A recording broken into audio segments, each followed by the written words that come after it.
Hello, namaste. Welcome to Light, Laughter, and Lattes. My name is Geri Habstritt.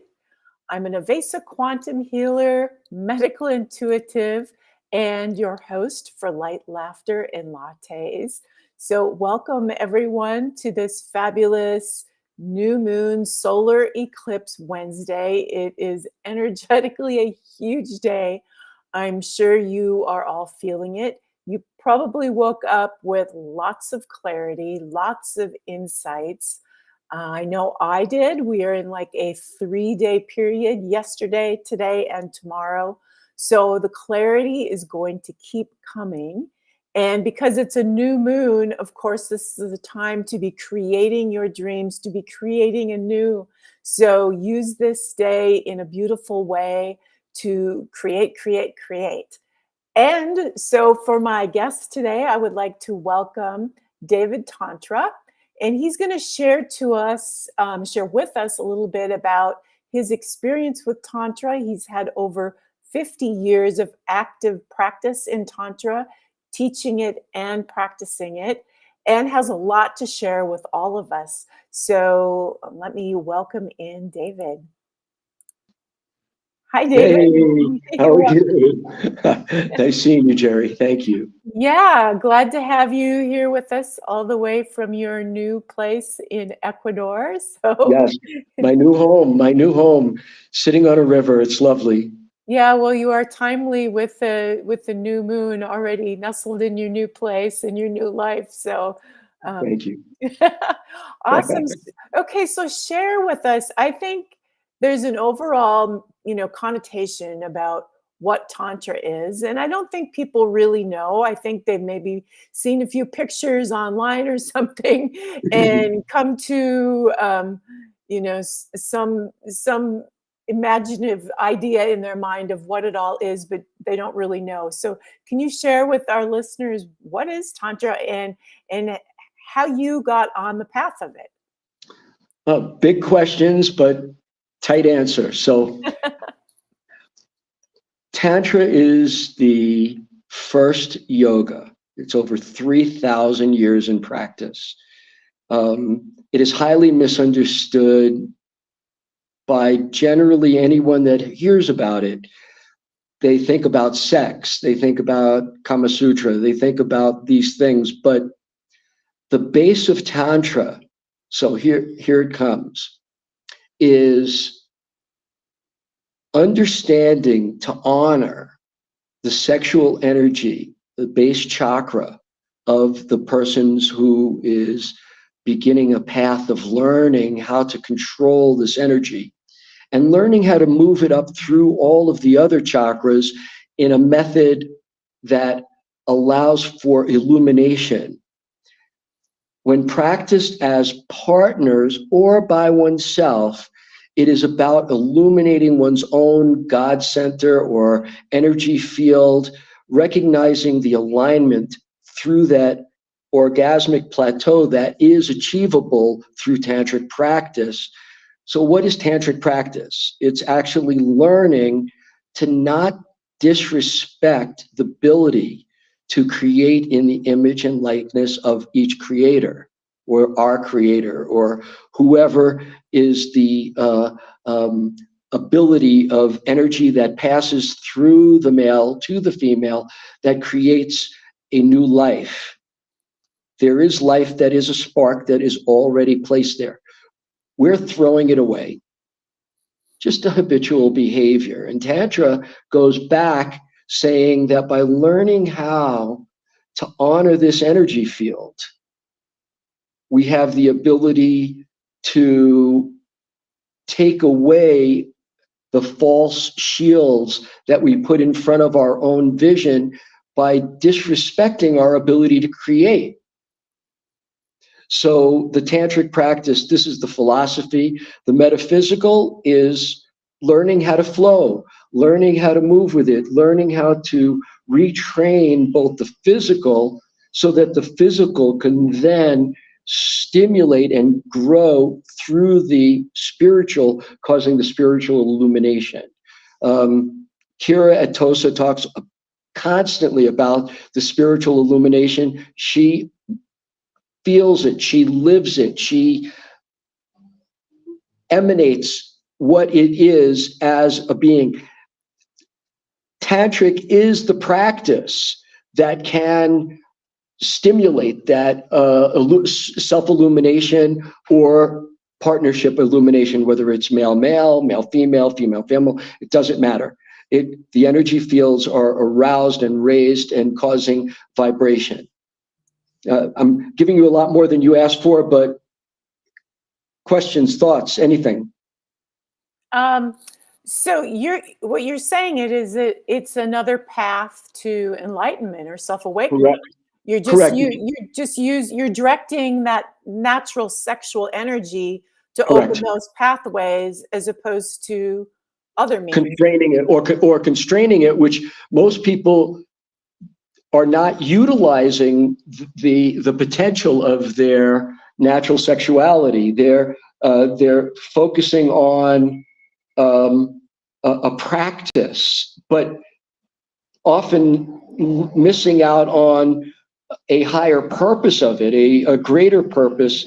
Not to say that some do. I mean, there are partnerships that have created that special aura.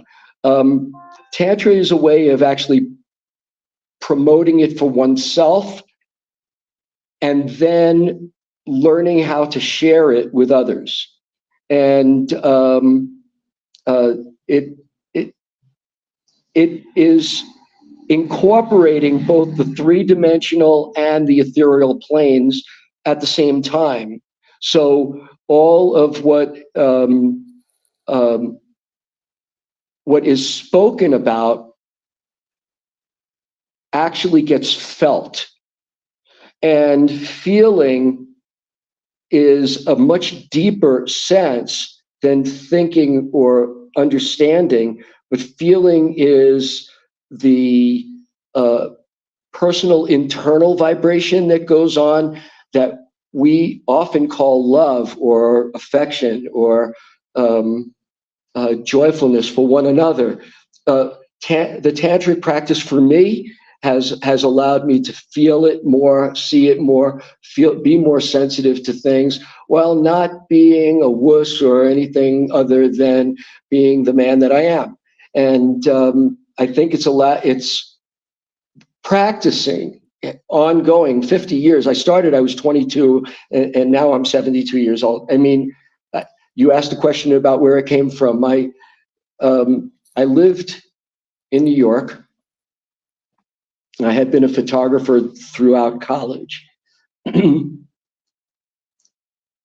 There was a point in my life I had to make a decision whether to continue school or to work. And it was an easy decision because I had no incoming funds and I had to live alone. So I had to work. I worked as a professional photographer. I was drawn to that. I used to do that during college. And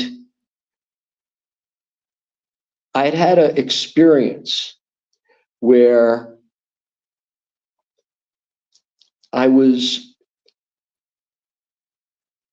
in a deep, intimate space with a woman and with a man, but non-sexual, but it was intimate.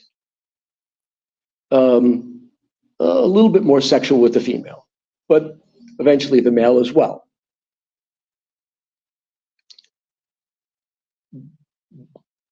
During a 3-week period,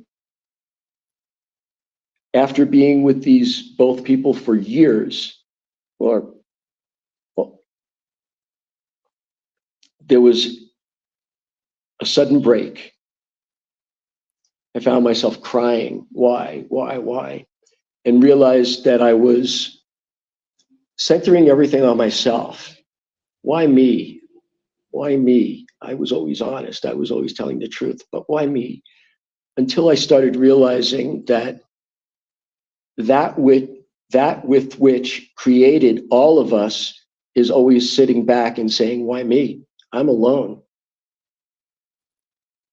I decided at that moment that all the crying for myself meant nothing, that I needed to cry more for the system that we are within that is misunderstanding itself or not giving itself a chance to actually understand its depth and its breadth that we are all entitled to by learning how to control the lives that we're living, by learning how to do the things that are not only the theoretical, but the actual practical.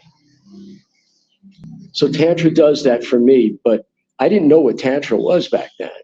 This was 1973. In 1974, I find a job as director of visual arts for the largest manufacturer of baby clothing on the planet. Huge, huge mega corporation.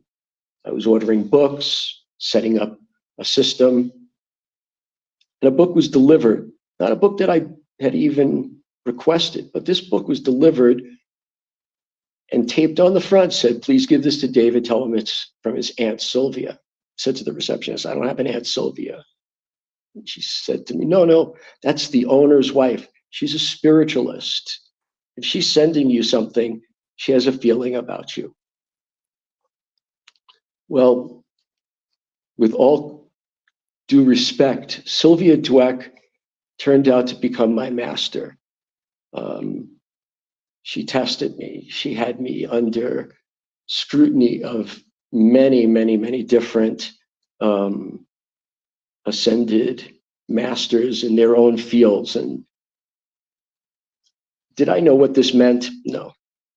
This was an experience that I had had a year before that she wrote about when it happened, not knowing me until a year later when she found me. I practice honoring what I've been given, my temple. I want to be a vessel, allowing pure energy to come through me all the time. I think each one of us has that ability. Each one of us is a gift. Each one of us is a unique facet of the great diamond that we call God or Allah or Yahweh or spirituality or seventh dimension. It all is components of a consciousness that's really beyond our own conception, of which we're a part of, that we flow within and it flows through us. So Tantric practice has given me an understanding that I've never done this before. I've never gone live before. Geri and I connected on a very, very deep level at a spiritual ceremony at Tosa. I honor her presence. She's a pure soul, someone who cares, recognizes that we all have a chance to make the best out of life for ourselves. It doesn't come from a perfume bottle or a piece of clothing. It comes from our own actions on a daily basis. So I want to thank you so much, Geri, for even trusting your gut feeling and also going out on a limb, not knowing what to expect. I hope that I've provided good stuff for your listeners, and I want to thank them just for motorcycles. I can hear them. Yeah. I will be putting in double pane windows.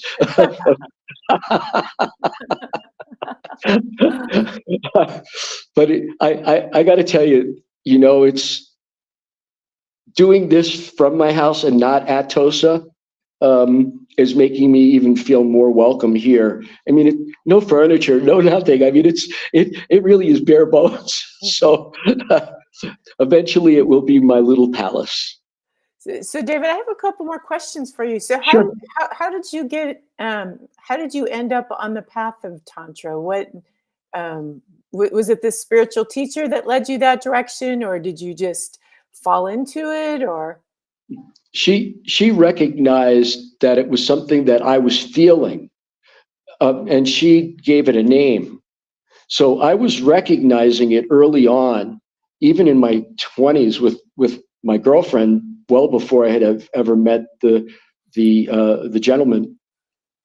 I recognized that there was an energy field there that could be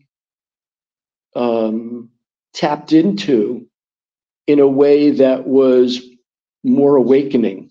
I felt myself going through ascendant steps of a experience, then another experience that would build on the experience that I had had the day before, and so on and so forth. And I started recognizing that you can't get to the top in one shot.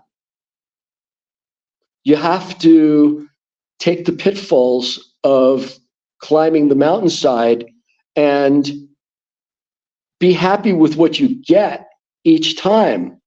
And then the next day you see where you were and you get to move to a next level. So it is an ongoing lifetime practice, lifestyle, a way of being. So it's not just something that you go to the gym, lay down your mat. Nothing wrong with that, but because it stops and begins there, it doesn't go home with you as much as it should. The tantric practice tends to be stickier. It stays with you. You sense it. And so how did I get into it? By practicing it, by recognizing any of the biblical writings from any of the Bibles all say that a man should not be spilling his seed on barren soil. So it not to get religious, but it has a statement there. It's recognizing that there is a living component that can create life that is at our disposal to be used either right or incorrectly. And so I say use the energy, have fun with it, but also honor the ability to create by not throwing it away. No other animals do. There's no other creature that that habitually, as humankind does, in disrespecting the ability to create. So tantric practice is about a slow, progressive method of developing one's ability to break away from a habitual behavior. And that's what I learned. I learned that by continuing to practice, it actually supported my growth. And so I was doing this a year before I met Sylvia Dweck. And she was sensing that I was never a student. I would hang out, if dishes needed to be washed while she was cooking or baking, I was in the kitchen helping her housekeeper. She was obviously the wife of the owner of a huge mega corporation. But she cooked. She did the things she liked to do. She was a painter, an artist, a sculptress, and author, many books. I was very, like I am here in this house, and being with Kira at TOSA and being with each of you, I recognize that when you see this within yourself, you're drawn to be with people who are similar, and recognizing that a core can develop of a strength of consciousness that will pervade to others, whether known or not known. And I think that this type of broadcast is reaching out and saying, you know what, there are people like me. There are people that believe that they can be part of something, that they see a gift that they've got that maybe is often unrecognized. And it's not about whining about it, it's about doing something about it. How can I develop myself that others are going to start to see that I am? And I guess it was a unconscious, to answer your question, decisions that I was making that may have been in the touches of the spiritual experiences that I was having during that year, that actually opened it up. But it all founded on honoring the physical component of who I am to benefit the spiritual component and also to enjoy the physical component. So I don't believe abstention does anything. I think that we need to be able to share with people that are significant to us, that see our gifts and that, or want to see our gifts. I always say namaste to others when I meet them, or when I'm writing, more than out in public. I'm pretty private, but I believe that everyone's got their own kaka. I want to look for the good things that are inside of you. I want to see, what is your gift?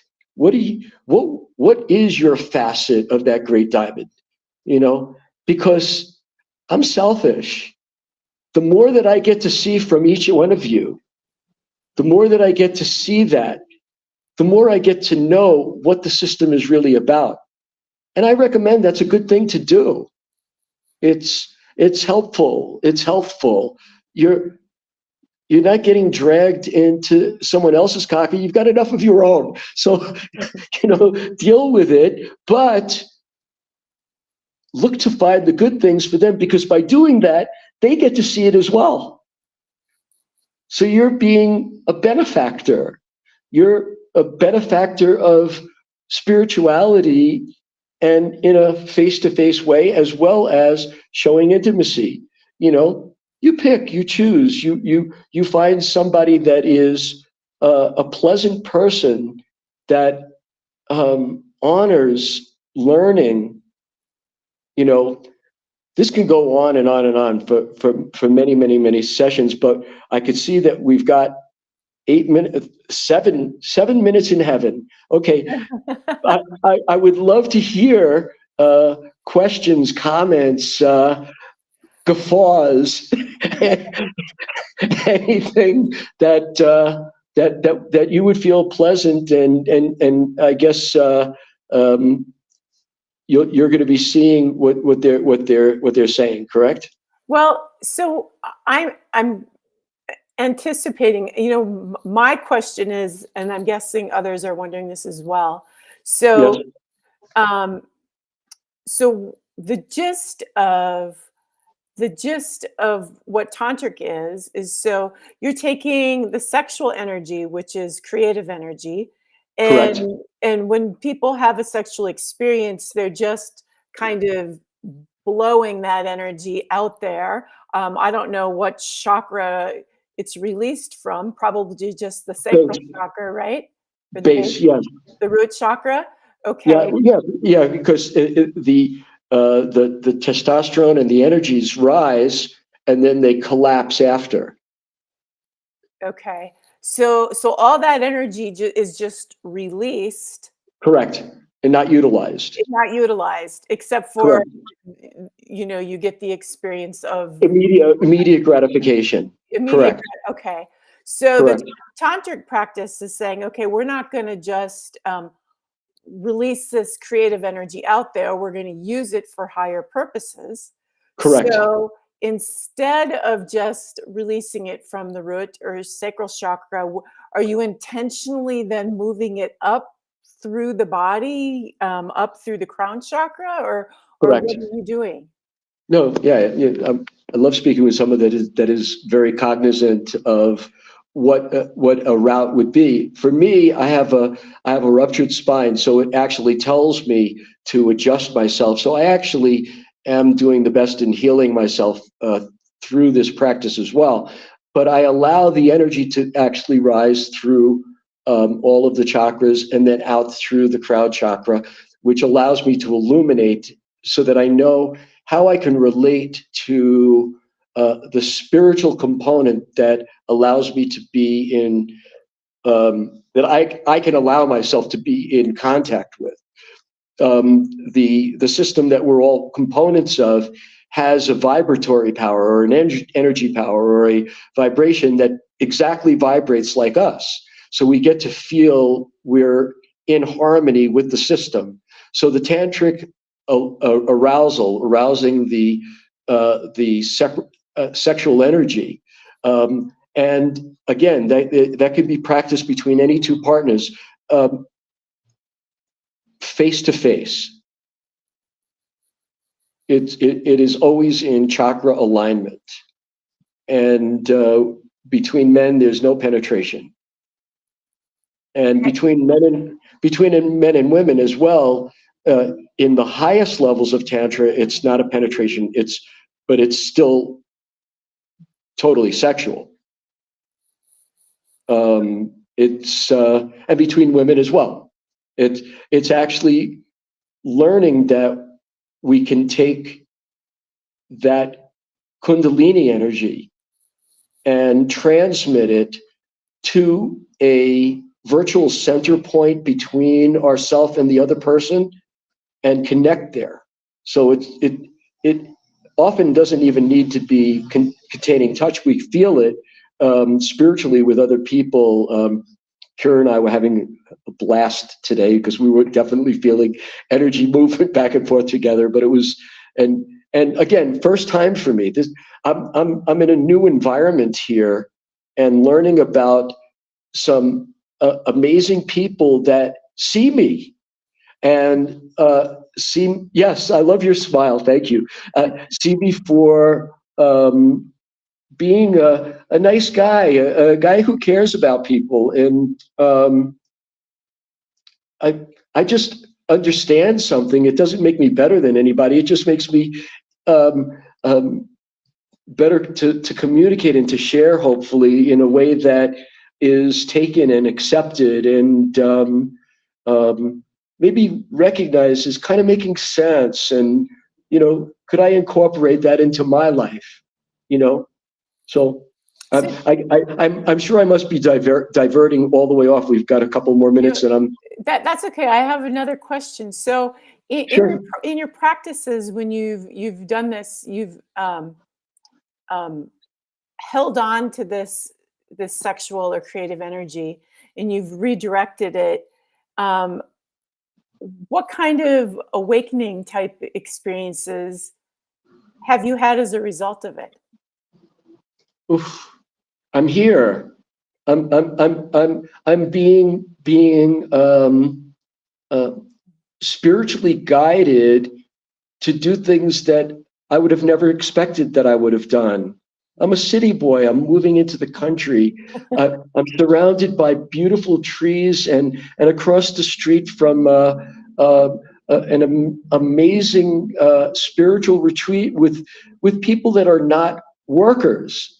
They're family members. They relate to each other. They go through the normal family experiences, and ultimately all recognizing that by loving each other, they are getting to be a higher level of family. And that's an invitation for anybody as well. This is not an ad. It's something that I feel I was directed to.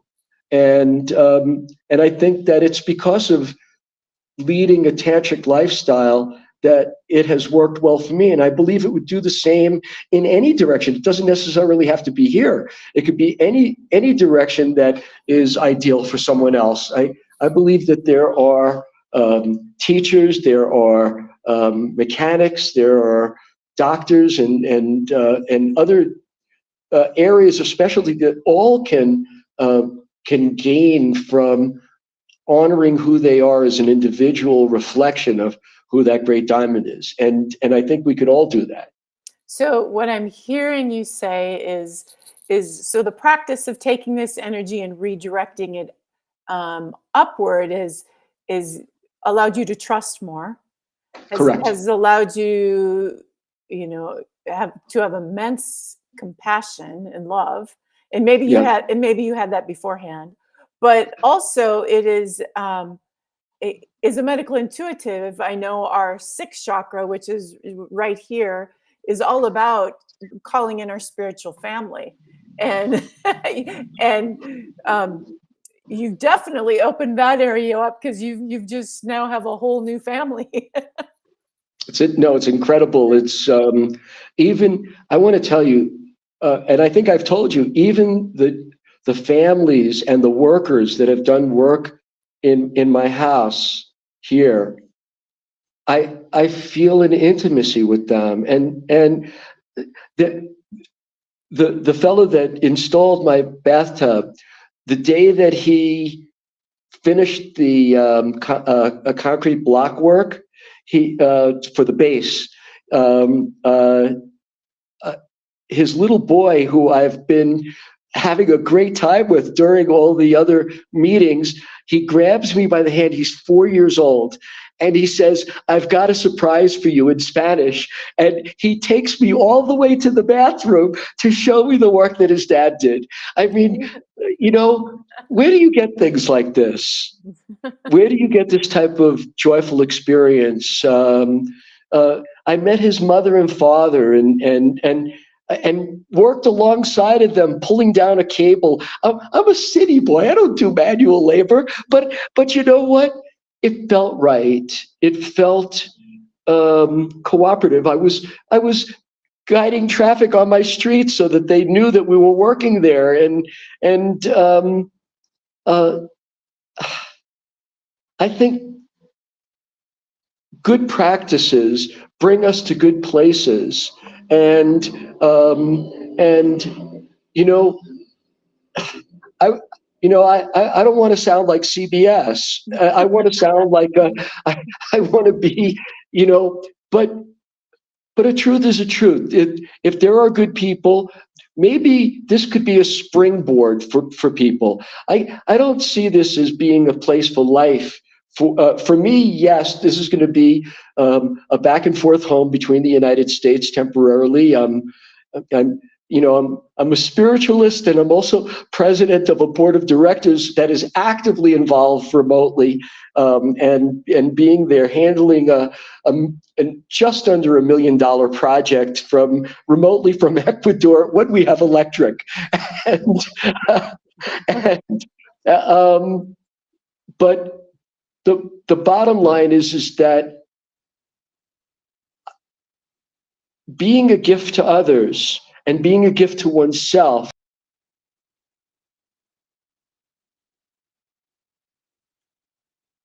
Well, we may have lost David. I know Ecuador is having lots of power outages, and so this may be one of them. Misinformed until the up. Yes, exactly. Okay, we had a little break there. I didn't know if you had a power outage, but we had a little. No. Ours will go until 8 o'clock tonight. Okay, good. Okay, well, thank you, David. This was great. And so I see Batia's there. Hey, Batia. Glad you could join us, and anyone else who is watching this live via Oneness Talk Radio, Facebook, or YouTube, welcome, and hope you enjoyed our little talk on Tantra. And thank you, David, for being a part of creating a beautiful new world. Well,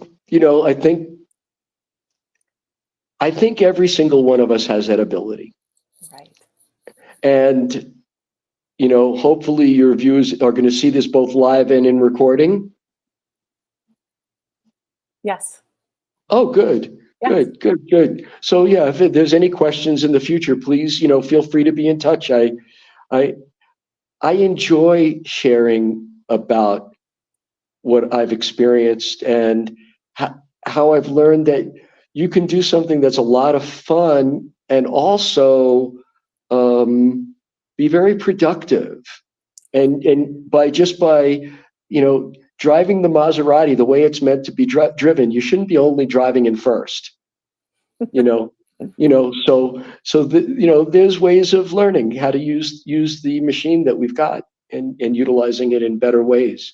So thank you so much for giving me the opportunity to share. I hope that if it was just you, or just you and one visitor, it's still more than enough, because I enjoy speaking with you as well, because you're really great.